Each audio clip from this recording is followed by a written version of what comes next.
pada bulan Ramadan, yaitu A. Diskon harga tiket pesawat, B. Diskon tarif tol, C.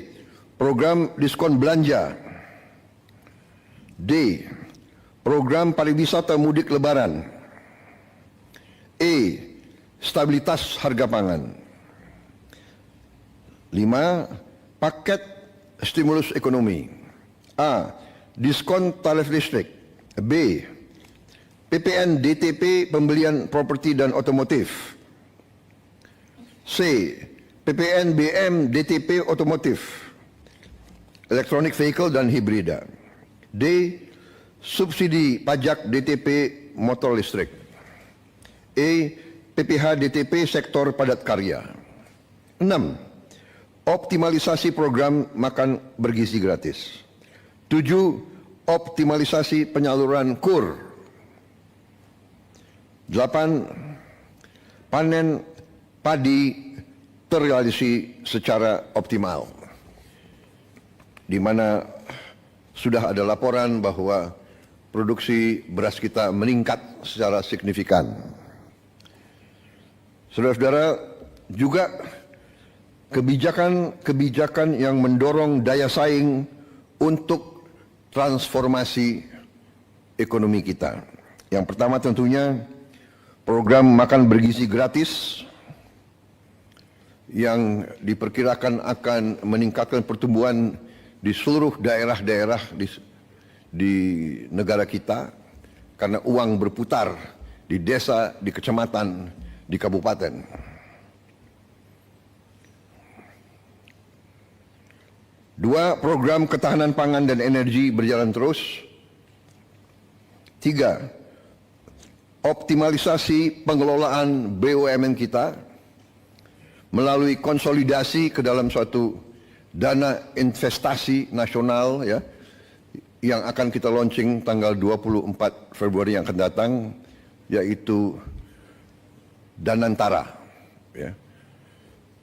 Danantara adalah konsolidasi semua kekuatan ekonomi kita yang ada di pengelolaan BUMN. Itu nanti akan dikelola dan kita beri nama Danantara, Daya Anagata Nusantara. Daya artinya energi, kekuatan, Anagata masa depan, Nusantara tanah air kita.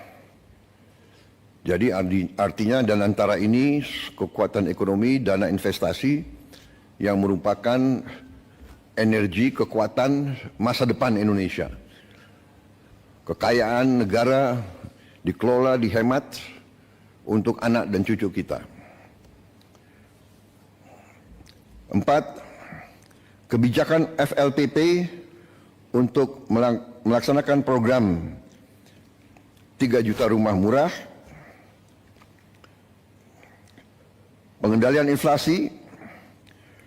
5. Pembangunan kawasan industri dan KEK. 7. Revisi PP 5 tahun 2021 untuk kemudahan berusaha.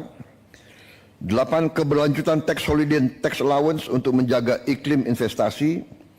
9. Tadi yang sudah kita umumkan kebijakan tentang DHE SDA.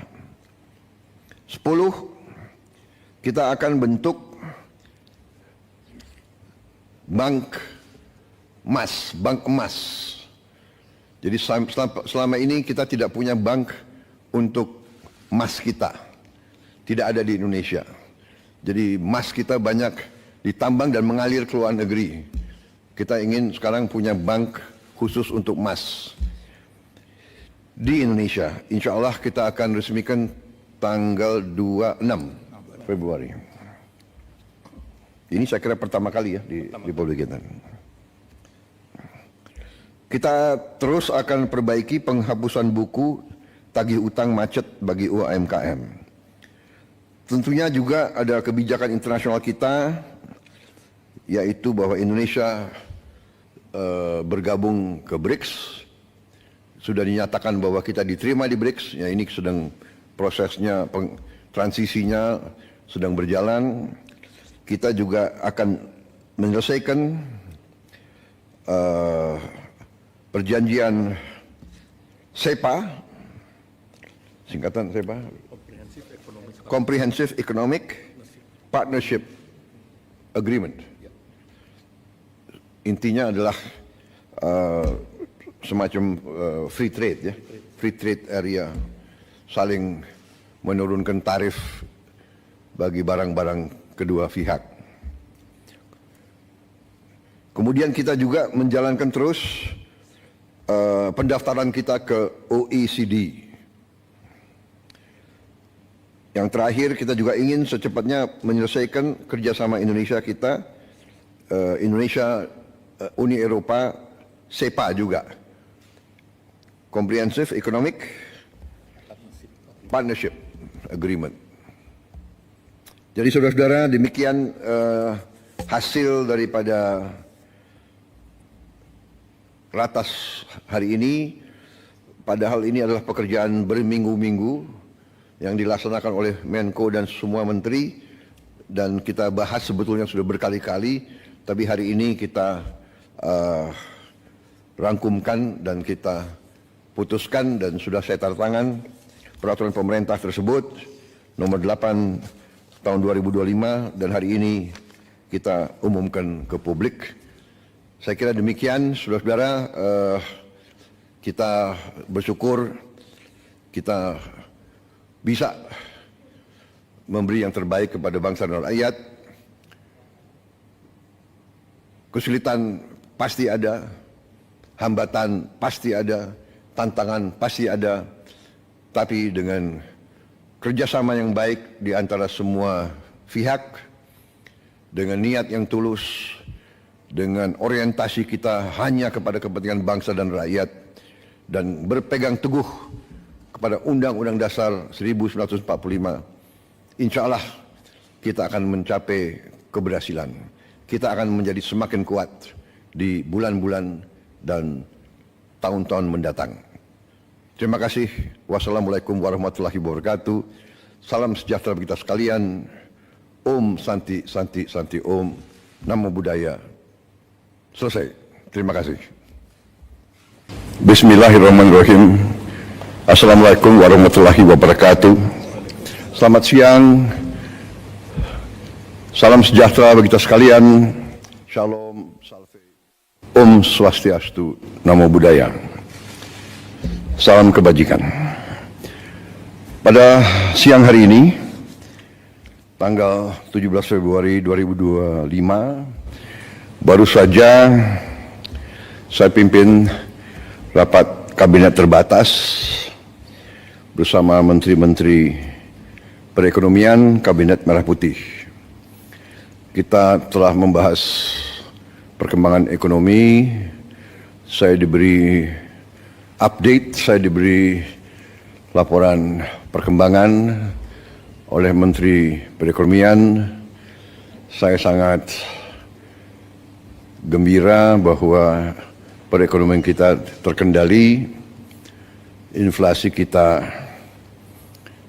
salah satu terendah saat ini di dunia. Pertumbuhan kita juga diperkirakan tetap di atas rata-rata dunia. Hampir semua sektor berjalan dengan terkendali, walaupun perkembangan geopolitik dunia penuh ketidakpastian.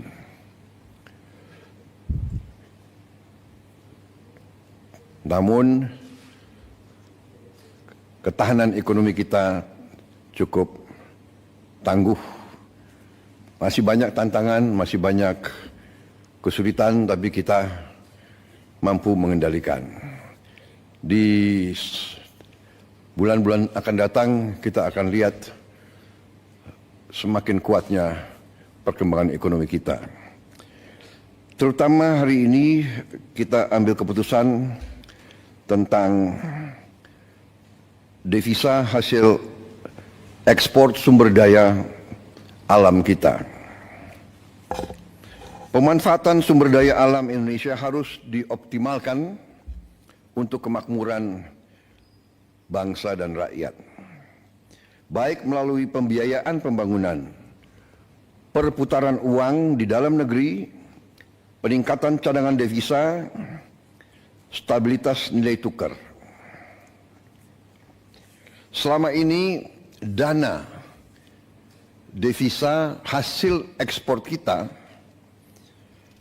terutama dari sumber daya alam, banyak disimpan di luar negeri, di bank-bank luar negeri. Dalam rangka memperkuat dan memperbesar dampak dari pengelolaan devisa hasil ekspor sumber daya alam, maka pemerintah menetapkan Peraturan Pemerintah Nomor 8 Tahun 2025, di mana pokok substansinya adalah sebagai berikut.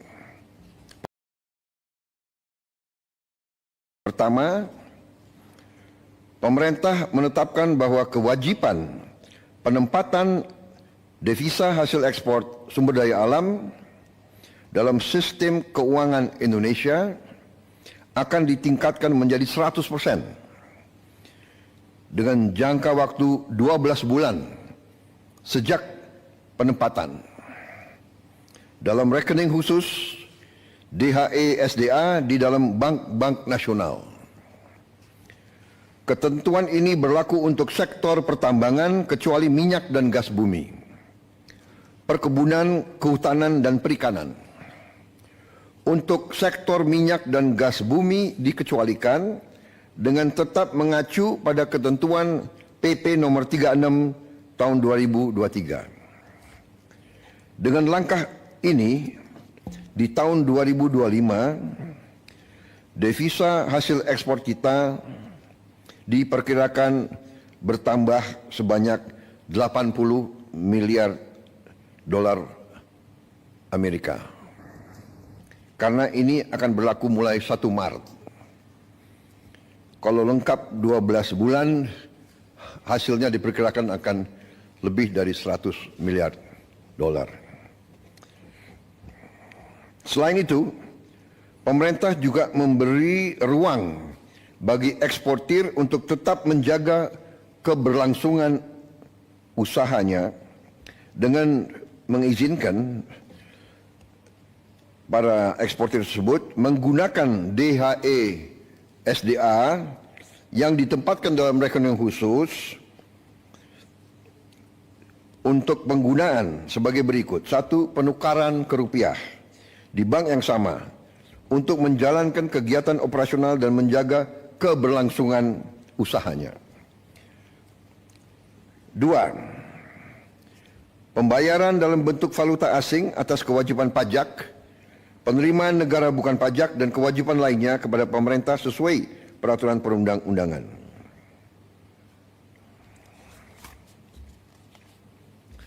3. Pembayaran dividen dalam bentuk valuta asing. 4. Pembayaran untuk pengadaan barang dan jasa berupa bahan baku, bahan penolong, atau barang modal yang belum tersedia, tidak tersedia, tersedia namun hanya sebagian, tersedia tapi spesifikasinya tidak memenuhi di dalam negeri dalam bentuk valuta asing.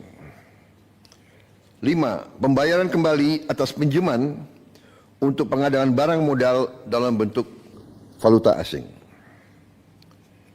Selanjutnya, dalam pasal ini telah diatur pula penerapan sanksi administratif berupa penangguhan atas pelayanan ekspor bagi yang tidak melaksanakan peraturan pemerintah ini. Selanjutnya, pengaturan kewajiban penempatan DHE SDA terhadap komoditas sektor pertambangan minyak dan gas bumi tetap mengacu kepada PP nomor 36 tahun 2023. Ketentuan masa berlaku ditetapkan pada tanggal 1 Maret 2025. Dan selanjutnya, pemerintah akan terus menerapkan kebijakan-kebijakan strategis untuk mendorong pertumbuhan ekonomi kita.